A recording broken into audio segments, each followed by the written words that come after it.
Sick Days. Written by BNHA Scribbles. On Tumblr.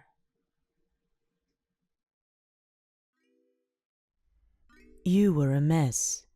A sniffling, wheezing mess.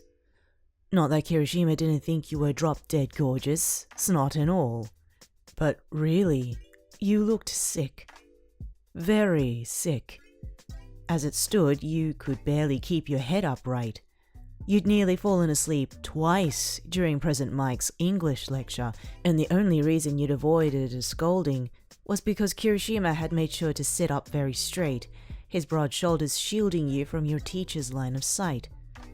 Afterward, during lunch, he'd made a point of suggesting you swallow your pride and visit the clinic, seeing as you were obviously struggling with, well, everything. But you'd refused to cave. Giving up just wasn't your thing. Heroes don't get sick days, Kiri. You'd grumbled through another fit of coughs. If they did, then society as we know it would crumble. And you were right, even if he wished that you weren't. So he'd settled for mumbling a reluctant, don't push yourself too hard, and dropping the issue. It wasn't until afternoon training when everything went sour. Kirishima had been paired up with Aoyama. Aizawa had said something about testing the limits of his hardening against the blonde's surprisingly destructive navel laser. Meanwhile, Ojiro was assigned to be your sparring partner. It had been obvious that you still weren't feeling your best, but at least you hadn't had the misfortune of being partnered with Bakugo. Your quick-tempered classmate wouldn't have had any qualms with beating the living crap out of you, even in your weakened state. No, Ojiro was better. He was capable of showing restraint, especially when he knew that he had a very intense Kirishima glaring into the back of his skull. Everything seemed fine at first. Recognizing that you'd never be able to take your classmate hand to hand, you'd opted to exercise caution, wear him down from a distance. And for a while, your tremors had done just that. They'd kept Ojiro hopping across the battlefield, never able to find a stable patch of ground, never able to catch his breath. But then, he'd been able to steady himself, just for a second. But it had been enough time for him to ricochet forward. In order to avoid being trapped by his tail, you'd leapt, rolling along the pavement in a clumsy maneuver. It wasn't a catastrophic move. You could still recover, Kirishima had reasoned. Only you never got up. You just laid there on the pavement. Not coughing, not panting, eerily still.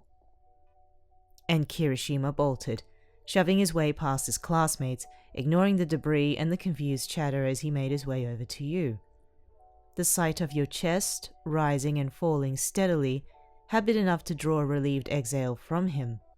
Still, he'd refused to leave your side, even when Recovery Girl arrived and confirmed that yes, you were, in fact, just unconscious.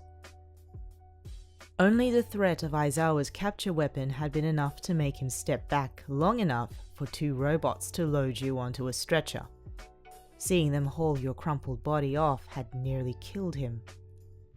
He should have stopped you earlier. Damn it! Why hadn't he made you go back to the dorms before this happened? Because I'm fine. Really, Eijiro, I am.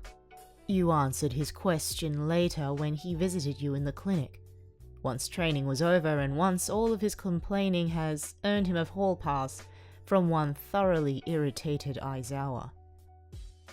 Listen, I understand wanting to be strong, Kirishima offered, fighting to keep his voice level. But you passed out, babe. Do you have any idea how scared I was? You chewed on your lip, sniffling a bit. Before you even finished sitting up in the bed, Kirishima was handing you a tissue, sporting this pathetic frown you wish you hadn't seen. If it had been a real fight, I don't even wanna. He stopped midway through the sentence, shaking his head. No, I can't even think about what would have happened. I'm sorry, you mumbled, defeated. You're right. You're totally right. I should have stopped earlier. I mean, I've been dizzy all day. I should have known better. You breathed heavily, dropping your tissue into the waste bin beside you.